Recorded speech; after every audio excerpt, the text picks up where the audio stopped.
पिछले एपिसोड में आपने देखा बरमूडा में भयंकर तूफान और बारिश की वजह से कई लोगों ने अपने घर खो दिए हैं। इसलिए आडम ने अपनी सेना को बोलकर अपनी प्रजा के लिए जरूरत का सामान भिजवाता है। तभी रास्ते में गोल्डन सकुरा के आदमी आडम के सैनिकों को धोखे से मार देते हैं और वो सामान फेंक देते हैं और प्रजा में आडम के खिलाफ नफरत फैलाते हैं। अब आगे।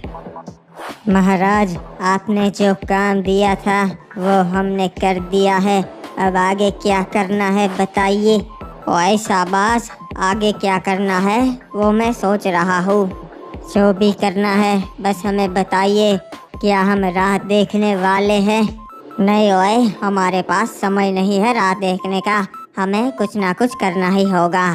महाराज, धीरे धीरे लोग तो आडम के खिलाफ ही होते जाएंगे। हमें पबजी और फ्री फायर वालों का करना होगा कुछ। सही कहा ओए, मैं भी वही सोच रहा था। मेरे पास एक बहुत अच्छा प्लान है। ठीक है, तो हमें भी बताइए क्या करना है। हमें उस विक्टर दादा और आडम को एक दूसरे के खिलाफ करना है। तुम लोगों को बस आडम के सैनिकों का भेष बदलकर विक्टर दादा के राज्य के लोगों को मारना है। उसके बाद विक्टर भी चुप नहीं बैठेगा और धीरे धीरे उनकी लड़ाई शुरू हो जाएगी। हाँ महाराज, कल ही पबजी और फ्री फायर वालों के बीच में छोटी सी बहस हुई थी। हाँ ओए, तुम्हें उसी चिंगारी को आग में बदलना है। फिर देखते जाओ कैसे दोनों समुदाय के लोग एक दूसरे की जान के दुश्मन बन जाते हैं। ठीक है महाराज, हम अभी जाते हैं। ओए, अब बस जल्द ही ये बरमूडा मेरे हाथ आ जाए, उसके बाद मैं कालहारी पे चढ़ाई करने निकल जाऊंगा। ये रहे, यही विक्टर के लोग हैं।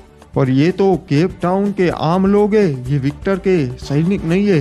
हाँ हाँ, मुझे पता है। दोनों आमने सामने तभी होंगे जब मासूम मरेंगे। वैसे भी ये लोग हमारे लिए कोई काम के नहीं है, क्योंकि ये लोग पबजी वालों के गुलाम हो चुके हैं। तुम लोगों में से वो कौन है जिसने कल मिल वाले को मार दिया?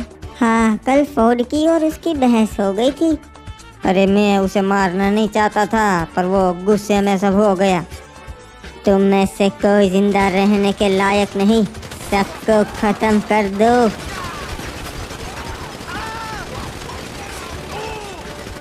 अरे ये क्या हो रहा है? ये तो महाराज आडम के सैनिक है। चलो, हमारा काम हो गया है, अब निकलते हैं यहाँ से। रुक जाओ, ये क्या कर दिया तुम लोगों ने? अरे बेटा आडम, कहाँ जा रहे हैं हम? यूं ही देखने चाचा कि बरमूडा में किसको कितना नुकसान हुआ है। अरे हमने हमारे सैनिकों को बोल कर तो रखा है, तुम्हें बाहर आने की क्या जरूरत है? नहीं चाचा, हमने सैनिकों को तो बोल के रखा है, पर फिर भी मुझे देखना था। अरे कोई है, बचाओ। ये क्या, आपने कोई आवाज़ सुनी चाचा? हाँ बेटा, आवाज़ तो इसी ओर से आ रही है। हाँ, आवाज़ तो आ रही है, पर कोई दिखाई क्यों नहीं दे रहा?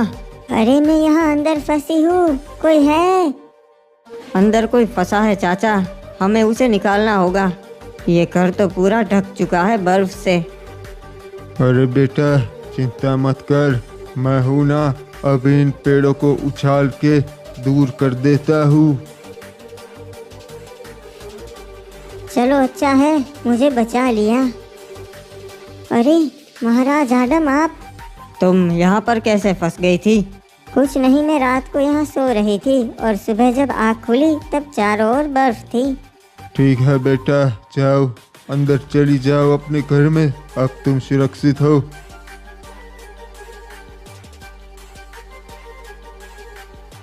रे भाई, के हो गया? क्यों दौड़े दौड़े आ रही है सो? क्या बताऊँ विक्टर दादा, महाराज आडम के सैनिक आए थे और उन्होंने हमारे आम लोगों को मार दिया। रे लगता से तुम्हें कोई गलतफहमी हो रही से। महाराज आडम के सैनिक हमारे लोगों को क्यों मारेंगे? मैंने मेरी आंखों से देखा महाराज, वो आए और उन्होंने आम लोगों पे गोलियां बरसानी शुरू कर दी। यो कैसे हो सकता से? वो महाराज के आदेश के बिना कुछ ना करते। मुझे तो लगता है महाराज आडम ने ही उन्हें आदेश दिया होगा। पूरे बरमूडा के राजा जो बन चुके हैं, अब उन्हें अभिमान आ चुका है। पर कुछ समझ में ना आ रहा, महाराज आडम ऐसा क्यों करेंगे? कल हमारे केप टाउन और मील वालों के बीच में कुछ बहस हो गई थी, मुझे लगता है उसी का बदला लिया है। उन्होंने बोला कि ये पबजी वाले हैं, इन सबको मार दो। महाराज आडम ने अपना असली रूप दिखा दिया है। मैंने तो पहले ही बोला था विक्टर दादा कि इन फ्री फायर वालों का कोई भरोसा नहीं। अगर यो बात से तो मैं भी शांत ना बैठूंगा, बदला जरूर लिया जाएगा। जाओ और महाराज आडम के सैनिक मार दो।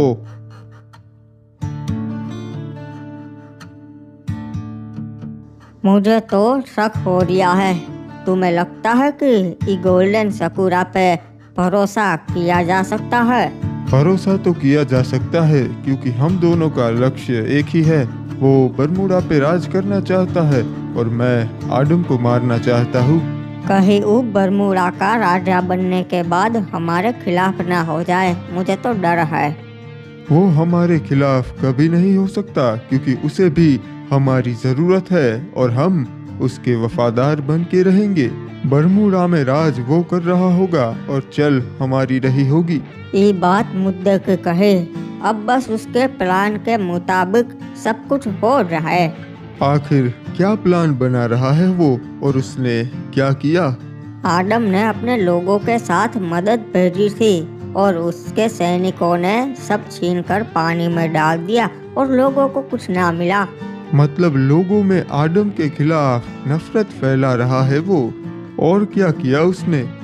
फ्री फायर और पबजी वालों के बीच में लड़ाई करवा रहा है वो। मान गए, दिमाग तो है उसमें। अगर मैं उसकी जगह होता तो बिल्कुल यही करता। हाँ, उसने किया तो है। अब बस प्लान काम कर जाए और आगे कोई खबर आएगी तो मैं आपको बता दूंगा। ठीक है, जाओ और आडम और गोल्डन सकुरा पर नजर रखो। मैं जानना चाहता हूँ कि दोनों क्या कर रहे हैं। बर्फ की वजह से जे सैनिकों को बहुत दिक्कत हो रही है। लोग बीमार पड़ रहे हैं जे, हमें अपनी सेना को भी महफूज रखना पड़ेगा। ये रहे महाराज आडम के सैनिक। अरे ये तो विक्टर दादा के सैनिक है। क्या हुआ जे, विक्टर दादा ने कोई संदेश भिजवाया है क्या? हाँ, संदेश तो भिजवाया है, पर बदले का। हम कुछ समझे नहीं जे, क्या हुआ? आखिरकार बात क्या है? मैं समझाता हूँ, खत्म कर दो इन्हें।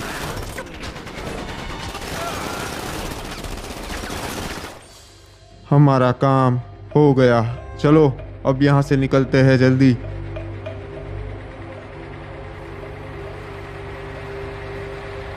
थोड़ी थोड़ी धूप निकल रही है, जल्द ही ये बर्फ भी पिघल जाएगी और बरमूडा के ऊपर से बहुत बड़ी मुसीबत चली जाएगी। कैसे बताऊँ, मुझे यकीन नहीं हो रहा है। बेटा आडम, एक बुरी खबर है।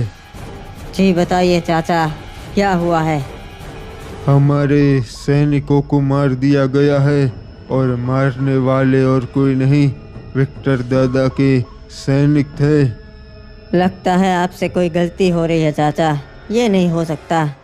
बेटा वही थे, मुझे पता है। मेरी तरह तुम्हें भी यकीन नहीं हो रहा, पर लोगों ने बताया विक्टर दादा के सैनिक आए और हमारे सैनिकों को मार कर चले गए। पर वो ऐसा क्यों करेंगे? कोई तो वजह होगी। मुझे लगता है दोनों के बीच में बहस हो गई होगी। ऐसा कुछ नहीं हुआ था बेटा, बस वो आए और हमारे सैनिकों को मार कर चले गए। विक्टर दादा हमारे खिलाफ बगावत करना चाहता है। पर वो ऐसा क्यों करेंगे? मैंने तो फ्री फायर और पबजी वालों की आपस की नफरत को ख़त्म किया था, फिर भी।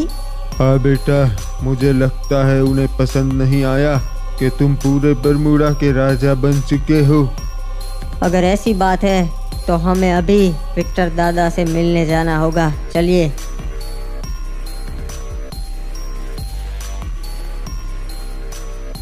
ये क्या मेरे भाइयों, मुझे नाज है तुम पे। तुम लोगों ने तो बहुत जल्दी काम किया। हाँ, और ये तुम्हारा ही तो सुझाव था सरदार। इस बड़ी सी दीवार से हमारा कबीला दुश्मनों से बचा रहेगा। मेरा नहीं, ये सुझाव महाराज आदम का है। उन्होंने ही मुझे बताया था कि अपने कबीले के चारों ओर एक दीवार बनवा दो जिससे दुश्मन हमला ना कर पाए। हाँ, पर एक दिक्कत है, इस बर्फ की वजह से काम बहुत धीरे हो रहा है। कोई बात नहीं, ये बर्फ भी चली जाएगी। तुम देख नहीं रहे, धीरे धीरे धूप निकल रही है। अरे भाई बताइए महाराज आदम, केप टाउन पे कैसे आना हुआ? आपको बखूबी पता है विक्टर दादा कि हम यहाँ क्यों आए हैं। अब इसकी सफाई आप देंगे या मैं दूँ? अरे भाई जिसने पहल की हो सफाई तो वही देगा, तो आप ही देंगे महाराज आदम। हमने कोई पहल नहीं की विक्टर दादा, बात को घुमाने की कोशिश मत कीजिए। बताइए क्यों भेजे आपने सैनिक?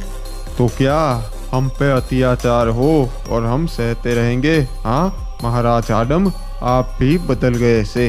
मैं कुछ समझा नहीं विक्टर दादा, मैंने कोई अत्याचार नहीं किया किसी पे भी। आपके सैनिकों ने यहाँ पे आकर हमारे आम नागरिक मार दिए, इसीलिए हमने भी उसका बदला लिया।